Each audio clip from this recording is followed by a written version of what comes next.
Hello दोस्तों।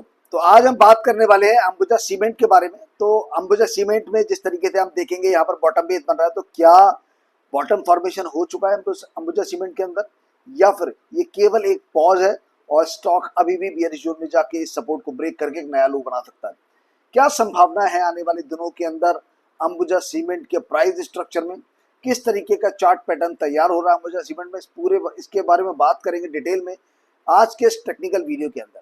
तो दोस्तों पूरा वीडियो ध्यान से देखिएगा बिना स्किप किए, ताकि आप कोई भी इंपॉर्टेंट इन्फॉर्मेशन मिस ना कर पाए। अगर आप पहली बार हमारे चैनल के साथ जुड़े हैं तो हमारे चैनल को लाइक शेयर और सब्सक्राइब करना बिल्कुल मत भूलिएगा, जिससे कि आने वाली वीडियोस की नोटिफिकेशन आपको मिलते रहे। तो चलिए बिना देर किए हम लोग बात करते हैं अंबुजा सीमेंट के टेक्निकल स्ट्रक्चर के बारे में। उससे पहले थोड़ा बेस फंडामेंटल्स एक बार देख लेते हैं अंबुजा सीमेंट के बारे में। 1 लाख करोड़ से ज्यादा की मार्केट कैप है कंपनी की।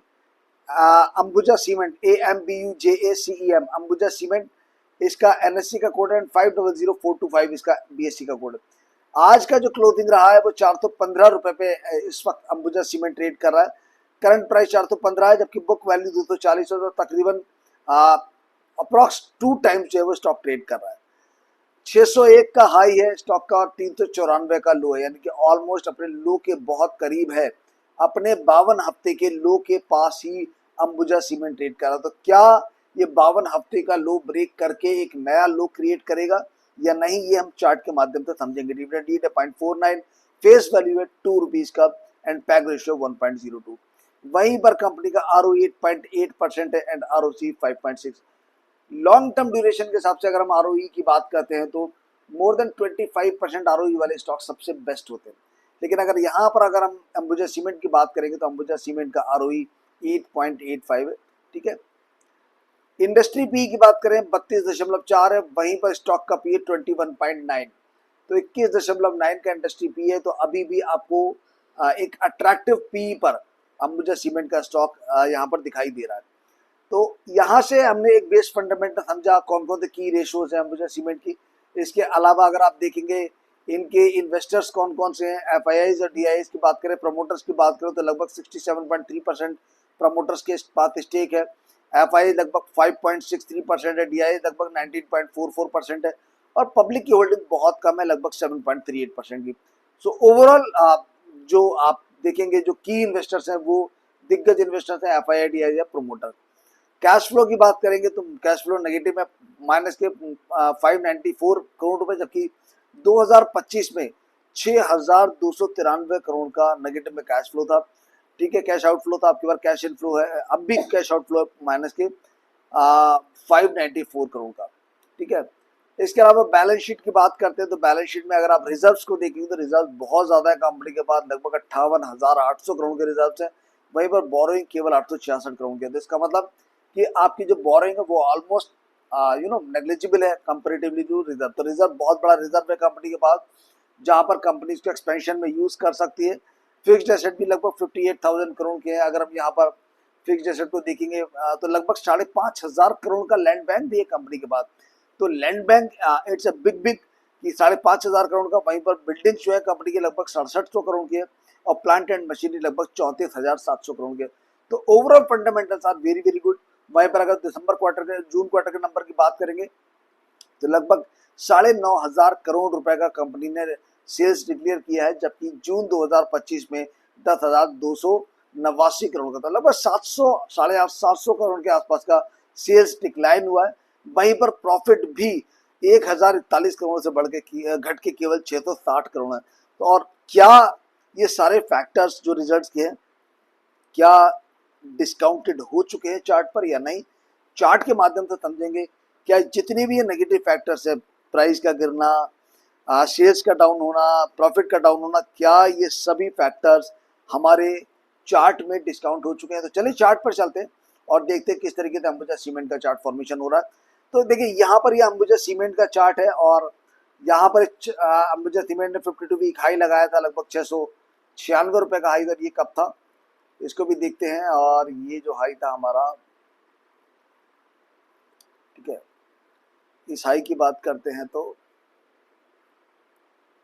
ये हाई था लगभग 5 जुलाई 2024 को। ठीक है, 5 जुलाई 2024 को, लगभग 2 साल पीछे अगर हम जाए तो तो this is A weekly chart, और यहाँ से अगर मैं एक ट्रेड लाइन ड्रॉ करता हूँ तो आप देख पाएंगे इस ट्रेड लाइन को किस तरीके से ड्रॉ हो रही है यहाँ पर, ठीक है। तो जब मैंने हाईज को कनेक्ट किया तो मेरे को ट्रेंड लाइन ड्रॉ हुई, और मुझे पता चला कि बाजार ने 2 टाइम्स यहाँ पर कनेक्ट करके इस ट्रेंड लाइन को कंफर्मेशन दिया, लेकिन बाजार अभी बॉटम लाइन पे है। तो बॉटम लाइन पे किस तरीके से आप देखेंगे, यहाँ पर बाजार का सपोर्ट था लगभग 400 रुपये के आसपास। मार्केट ने काफ़ी लंबा टाइम, और ये जो समय था, अगर यहाँ से हम ये समय की बात करेंगे 2023 नवंबर के आसपास, फिर ये पीछे की बात करेंगे तो लगभग 2023 जुलाई के आसपास था, और इससे पीछे एक बार और टेस्टिंग किया था। यहाँ पर भी अगर हम बात करेंगे, यहाँ से इसको थोड़ा ऊपर कर देते हैं, यहाँ पर भी अगर हम एक बार बात करेंगे तो लगभग 2024 मई के आसपास, तो मई में 2024 मई में, फिर जुलाई में, और उसके बाद से लगभग नवंबर में 3 टाइम्स इस सपोर्ट 402 को स्ट्रांगली सपोर्ट किया बाजार। उसके बाद यहाँ पर गैप अप ओपनिंग हुई, और गैप अप के साथ एक ब्रेकअवे गैप के साथ बाजार ने हाई लगा दिया लगभग 700 रुपये के आसपास का, 690 का।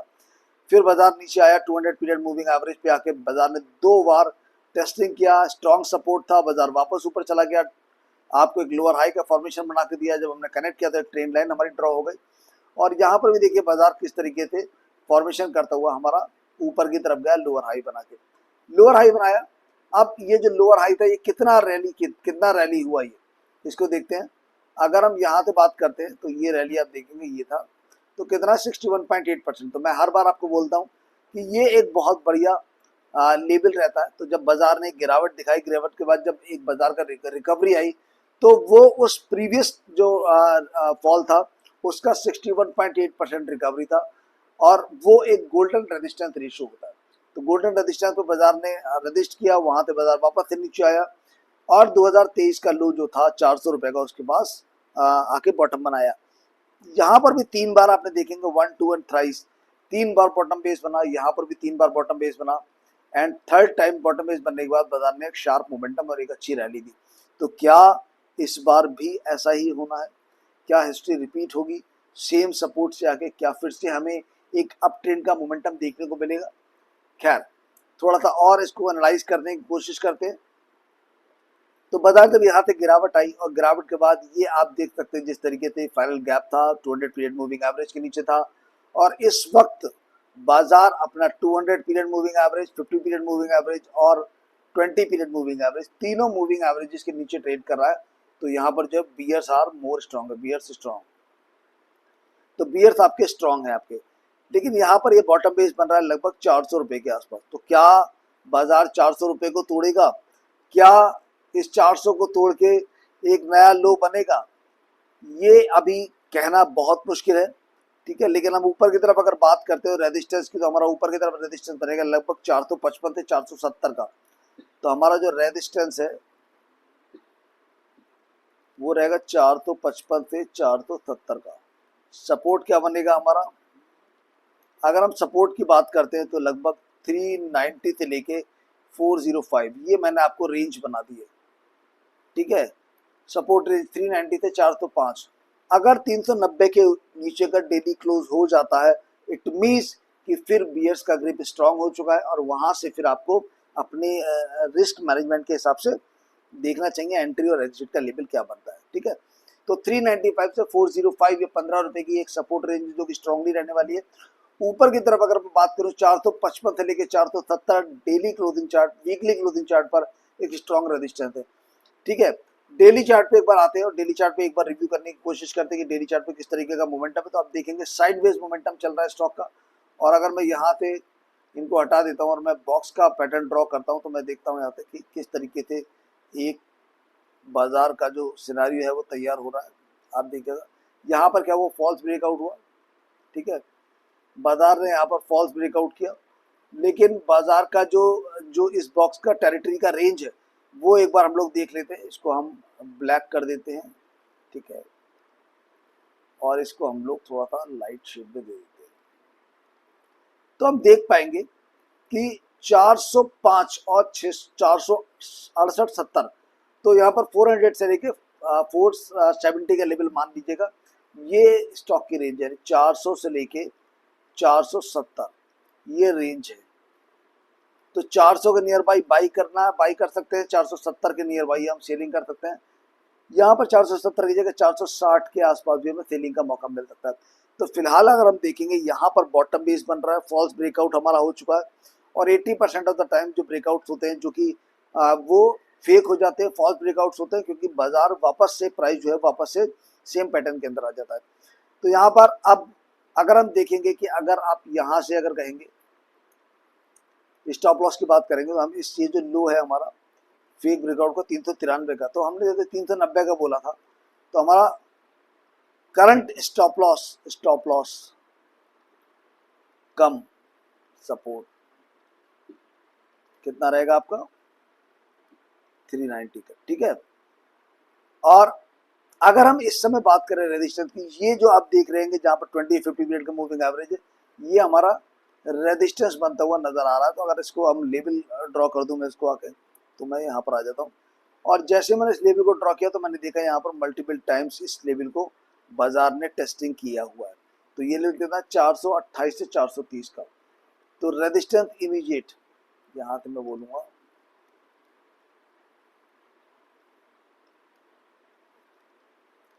430 का, तो 390 का स्टॉप लॉस है यहाँ से, ठीक है।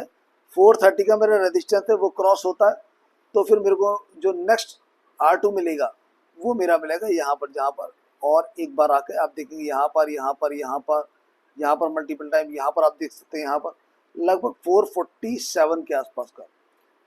तो R2 मेरा आ जाएगा 447 से 450 का और R3 मेरा जो आ जाएगा लगभग 470 का आ जाएगा। तो ये तीन जो रेजिस्टेंस लेवल है मेरे को मिले, पहला मिलेगा मेरे को लगभग 430 के आसपास का, ठीक है। दूसरा मिलेगा मेरे को लगभग 447 से 50, और तीसरा मिलेगा मुझे लगभग 470 के आसपास का।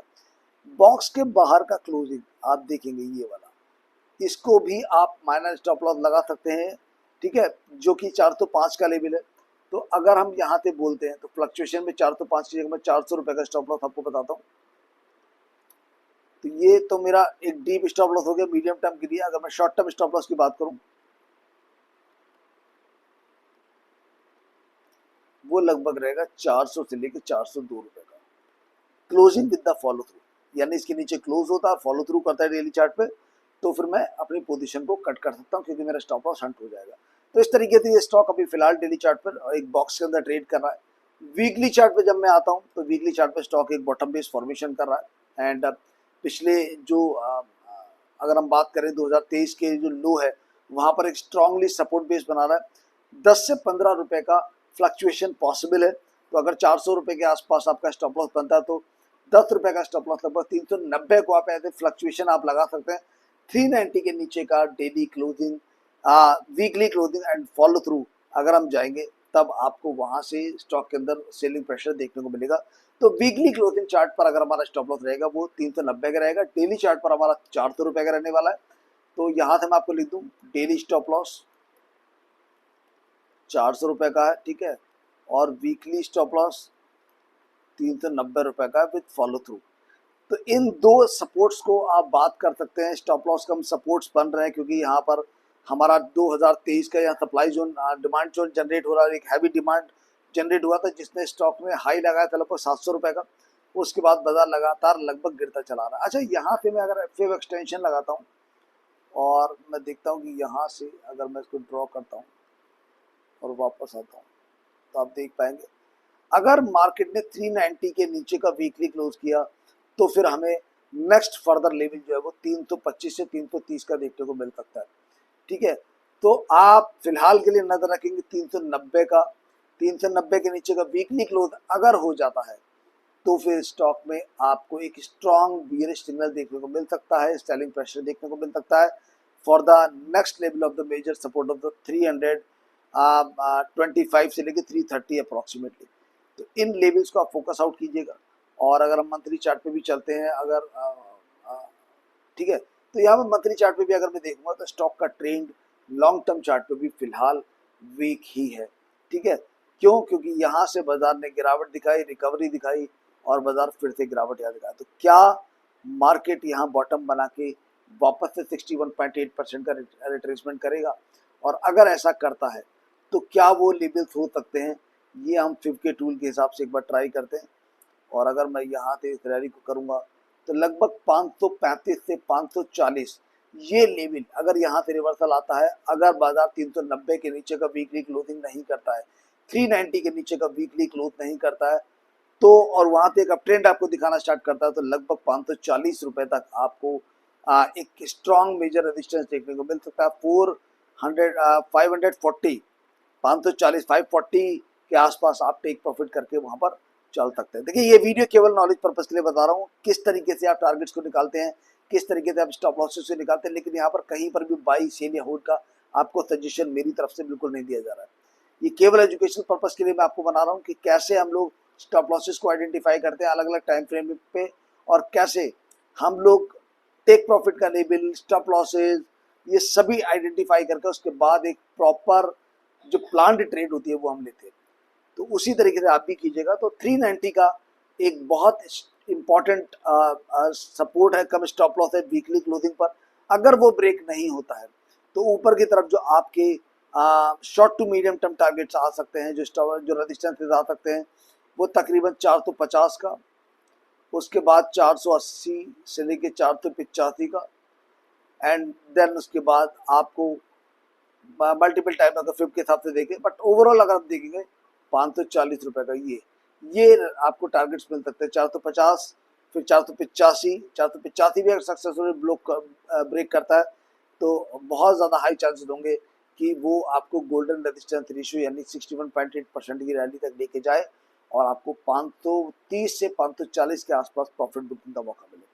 तो ये था अंबुजा सीमेंट का chart. Fundamentals also sound good है, पब्लिक होल्डिंग बहुत ज़्यादा नहीं है, इन्वेस्टर्स की होल्डिंग अच्छी है। एंड इसके अलावा अगर हम बात करें, रिजर्व्स कंपनी के बहुत अच्छे हैं। कंपनी के पास 5000 से ज़्यादा करोड़ की लैंड बैंक है, बिल्डिंग्स है, मशीनरी बहुत बड़ी है। तो for the long term the stock is good, but what is the short term target, क्या शॉर्ट टर्म में हमें कहाँ पर पोजीशंस को बिल्डअप करना चाहिए, ये बहुत बड़ा इंपॉर्टेंट कॉन्सेप्ट होता है। अगर यहाँ से हम बात करें जो कि लगभग 2020 का चार्ट है, 2020 से 2025, तो जिस तरीके से करेक्शन मोड है 350 350, अगर आपको ये स्टॉक दिखा देता है नीचे की तरफ तोड़ के 350, सो आई बिलीव कि वो क्या रहेगा 350। आप लॉन्ग टर्म चार्ट में long term support golden ratio support कितना है 61.8%, कितना है 350। 350 अगर फ्यूचर में ये स्टॉक आपको दिखा पाता है तो वो एक बहुत ही बेहतरीन सपोर्ट बेस और बहुत ही स्ट्रॉन्ग डिमांड जोन बन सकता है। तो वहां पर आपको एक स्ट्रॉन्ग डिमांड आती हुई दिखाई दे सकती है, बाइंग प्रेशर बढ़ता हुआ दिखाई दे सकता है 350, क्योंकि वो गोल्डन सपोर्ट रेशियो बनेगा। फिलहाल अगर हम बात करें लॉन्ग टर्म चार्ट पे भी स्टॉक में जो लेवल्स आ रहे हैं, जिस तरीके से मोमेंटम चल रहा है, तो प्राइस जो है अपने 20 मिनट और 50 मिनट मूविंग एवरेज के नीचे ट्रेड कर रहा है, and this is a weak sign for the long term trade. तो शॉर्ट टर्म, मीडियम टर्म और लॉन्ग टर्म तीनों ही चार्ट पर मैंने आपको अंबुजा सीमेंट के बारे में बता दिया। तो इसी हिसाब से आप अपनी एनालिसिस कीजिएगा। जल्दबाजी में कोई ट्रेड नहीं ली जाती है, आराम से समय दिया जाता है। किसी भी ट्रेड को सेटअप बनाइए, कहाँ एंट्री करनी है, कहाँ एग्जिट करना है, क्या टेक प्रॉफिट लेवल हो सकता है, इन सभी जो फैक्ट्स हैं उनको आइडेंटिफाई करके, गो थ्रू करके, प्रॉपर एनालिसिस करने के बाद ही आप बाजार में अपना पैसा लगा सकते हैं। तो आज के लिए इतना ही। अंबुजा सीमेंट में अगली वीडियो में फिर मुलाकात करेंगे कुछ नए अपडेट्स के साथ। तब तक के लिए अपना ध्यान रखिएगा। नमस्कार दोस्तों। ये वीडियो अगर आपको पसंद आया तो लाइक और शेयर कीजिएगा, और अगर आप इसी तरीके के और भी टेक्निकल और एजुकेशनल वीडियोस को देखना चाहते हैं तो हमारे चैनल को सब्सक्राइब करके बेल आइकन प्रेस करना बिल्कुल मत भूलिए। मिलूंगा अगले वीडियो में, तब तक के लिए अपना ध्यान रखिएगा। नमस्कार दोस्तों।